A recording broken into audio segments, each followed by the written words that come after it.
Hello. I am Matt Williamson here to dig in deeper to what we saw last night. Nice win by the Steelers. So I've got, just as usual, all sorts of nuggets to talk about, all kinds of bullet points. Some will be a little disjointed, but all in all, you'll get the gist of it. Got a lot of good feedback from you guys on these. So first of all, nice step forward for Kenny Pickett. No question. Multiple passing touchdowns, really settled in the middle of the game. A couple things I wanted to talk about with him. Him as a runner, and even as a designed runner, must be a staple. I mean, one or two designed runs a game. I mean, I'm not saying he needs to be Michael Vick out there or, Justin Fields. But he needs to have the freedom, and maybe that's not even the word, the desire. When things aren't there, just go. I mean, it's really a weapon. He's good at it. I liked a lot that they got him on the move by design, rollouts, bootlegs, things of that nature to throw, not just as a runner. I thought that was a nice little addition to what we've been seeing. Started a little shaky, but settled in, got more and more confident. That was obvious. I think that's the player he is. Matt Canada, I think all in all had a good game. I would like to see, we saw more middle of the field passing, something we've been calling for forever. And against Spillane and company, there's no reason not to in this game. A lot more in-breaking routes. Much has been talked about the tells, the run pass tells. I don't see a run pass tell in shotgun, but under center, it sure seems like they run the ball every time they're under center. Don't love that. Plus more Freiermuth. Yay. I mean, that was my article I wrote this week. Step one with this offense is get that guy more involved. Maybe they read it. As for the wide receivers, they all did something, if not more. I mean, not like they just did something. They all did their part, especially with Deontay out. It looked to me as if Pickens was regularly doubled. And all those guys contributed nicely. They spread the ball around. There's another thing I would mention with Pickett. Nice work spreading the ball around, not relying on one option, multiple people getting multiple targets. Just to remember, the Raiders hadn't allowed a sack this year coming into this game. Well, that changed quickly. Watt now has 6 sacks, which puts him on pace for 34. Not going to happen, of course, but he's on pace for 34. He just comes every play, every week.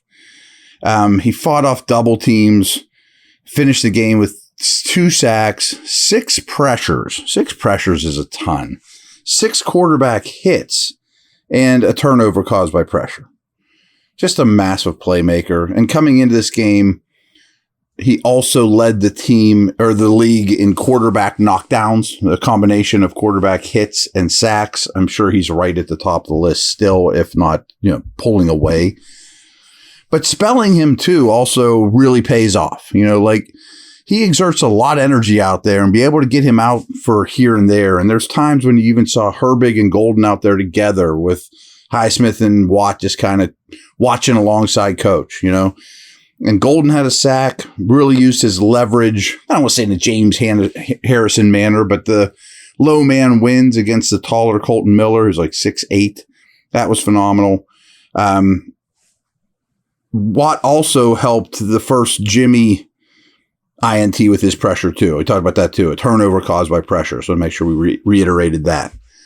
The inside linebacker situation to me is interesting, and it's coming along. I think Holcomb is really establishing himself overall.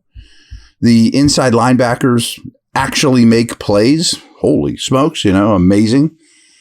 So between Alexander, Holcomb, Roberts, and Robinson, who they kind of threw in there a little. I don't know if that's an experiment or is that a Raiders only thing. Need to find out more about that, and I'm excited to see his snap counts. So between the 4 of them, it's always the 3. They got 17 tackles. 1 was for a loss, a pass defense, a quarterback hit. I mean, it's better than you got last year. It's not Ham and Lambert again, but considering what you have invested in this group, that's working out just fine.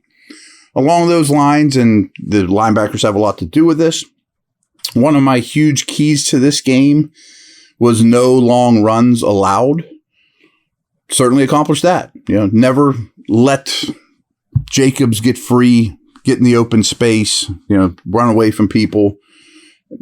I tend to think that that's something that was kind of an anomaly in the first 2 weeks, but who's to say? We do have a lot of new bodies at positions, particularly inside linebackers, we mentioned.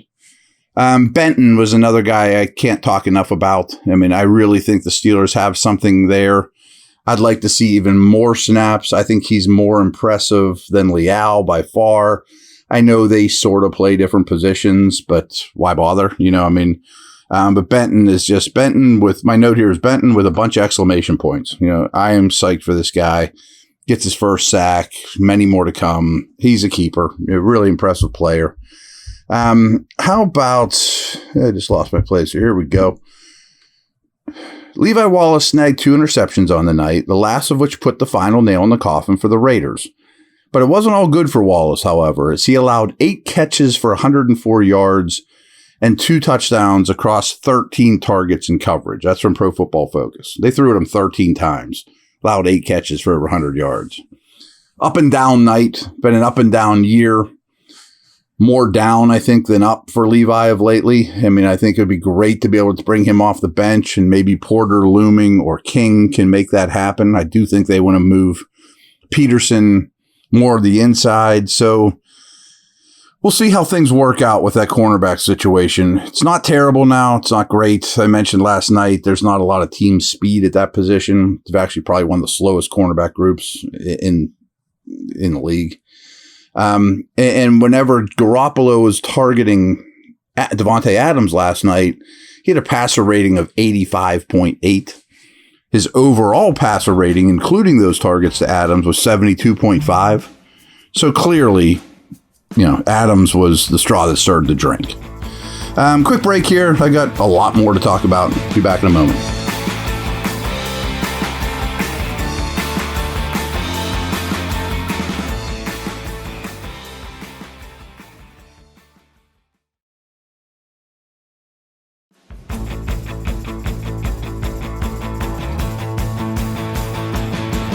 So what do you guys take away from Najee Harris's game? Was this a positive? You tend to think so. Would other, I put in quotes, lead backs have done more in the same situation? I just answered that yes. Is this as good as it gets? Question mark. He now has 4 runs of 15 or more yards already. I mean, that's a much, much better pace than it has been for him in this running game overall. But I do a lot of shows with Tim Benz, and he had an interesting take on last week's game against Cleveland. Remember the 2 runs against the Browns where Najee got free, fought like crazy, shrugged some people off, and then actually had space to accelerate. Tim mentioned that's what worried me. He said those were great runs. They were great football plays. But when he actually did have space, he didn't look explosive or run away from anyone. He looked slow when he had the final opportunity to really go. I don't know that I can fight him on that.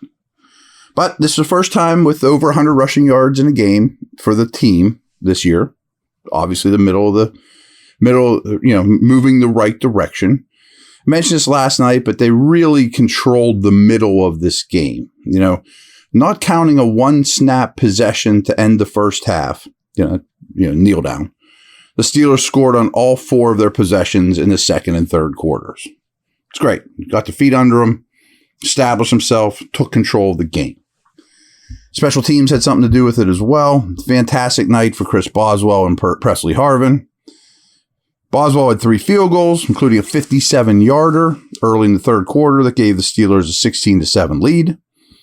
Harvin averaged 53.8 yards per punt and put the Raiders inside the 20 3 times, including a 63-yarder in the final minute that just hung in the air forever. I will say, mentioned this before, Josh McDaniels' decision down 8 with 2:25 remaining to kick a field goal on 4th and 4 from the Steelers' 8-yard line. That was a gift. Thanks, Coach McDaniels. Bad decision. I thought that at the time, too. I'm like, what are you doing? I mean, might be as good as it gets for your chances to score a touchdown. He kicks a field goal. Yeah, oh well. Minkah, he had the blitz, which I have a problem with. That was ended up the sack, blitz, penalty, whatever. Everyone remembers that. But I saw him playing a lot of man coverage against Adams. I saw him all over the field. I think they're very comfortable with KZ in the deep middle to the point where they'll allow Minkah to do a lot. Impact player, even from distance, but they use him all over the place. I was really impressed with Minkah in this game. Jimmy Garoppolo, he now leads the NFL with 6 interceptions. 2 interceptions in the first 3 quarters on bad throws, in my opinion. I mean, it led to 10 points directly. Huge. Making plays on defense. What do we think? We talked a little about the corner Wallace situation. Is it time to experiment? And I don't know this answer. You don't know this answer because I'm not an offensive line coach who coaches a guy every day. But is it time to take Dan Moore out and put Jones in? I'm sure all of you are going, yes, of course. He's a star, blah, blah, blah. I'm just saying Jones is a good run blocker. Is it time for him to learn on the fly now that the Max Crosby, Garrett, Bosa, brutal slate is gone? Maybe. It might be that time for me. I mean, I don't know if that's the plan all along, but you look at this O-line and think, boy, they're struggling, getting a little better with double teams. But your most talented guy's still out there. You still have an ace in your hand you haven't played yet.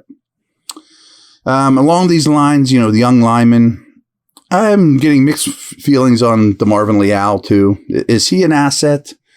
Should he be starting? Aren't the best 3 defensive linemen, Benton, Ogunjobi, and Adams? They certainly could use Cam back. And from what I understand, it's probably not as long an injury as some seem to be reporting, but who knows for sure? I mean, he's on IR. Would you consider calling Namakong Su, somebody along those lines? Or by the time he gets ready, will Cam be back? Then you got to cut somebody. Loudermilk, maybe. I don't think he played much in this one. So the D-line thing's a little interesting to me, too.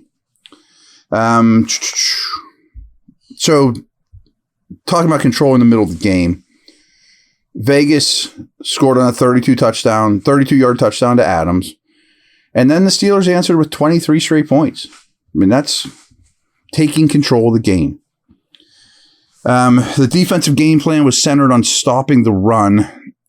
That's definitely true. And I've seen some people saying they were okay with Adams tearing them a new one. I can't believe that, to be honest with you. But I do think there's something to be said for putting Garoppolo in a position where he has to be the guy. And his 3 interceptions proved that that's not a bad idea. Some snap counts with Steeler skill position stuff. I get this earlier than the other spots. 62 offensive snaps. Pickens played 55. Robinson played 50. Austin played 45. Okay. I like this. Freiermuth played 49. Washington 29. Hayward 13. How about routes run for tight ends? Freiermuth was at 23. It's exactly what you want. Washington at 8. Hayward at 3. What about the running back splits? Pretty even. Najee 31 snaps, 29 from Warren, but 14 routes and 4 targets for Warren versus 9 routes and 1 target for Harris. Okay. Along those lines, they had both played 25 offensive snaps with 5 minutes left in the game. That's the highest percentage Warren has played in a win for Pittsburgh. Usually, if you're coming from behind, he's going to be out there more. Warren averaged more yards per carry in this game. He's been the bigger factor in the passing game. Also, George Pickens gained 75 plus receiving yards for the second straight game, making this the best 2-game stretch of his NFL career. Here's a little stupid thing I almost didn't bring up because it's late September. But if the playoffs started today, you probably would think, Steelers are probably in, right? They'd be the 2 seed. They're winning the division. I mean, since he hasn't played tonight, but they're not going to win 2 games tonight. They would be the 2 seed right now. So, yeah, there's been some ugliness, but they're on the right path for where they want to be postseason. Last thing, this is not really a Steelers note, but it is because a lot of talk about the Steeler offense. Did they just play 2 awesome defenses to start the season, or are they awful? And obviously, the answer in all these things is always somewhere in between. But that being said, there's 4 teams left to play tonight. Right now, in terms of EPA, the Browns are by far number 1.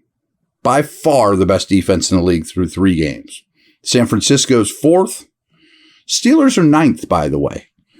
So the Browns are allowing fewer than 11 points a game this season. On Sunday, they dominated the Titans 27-3.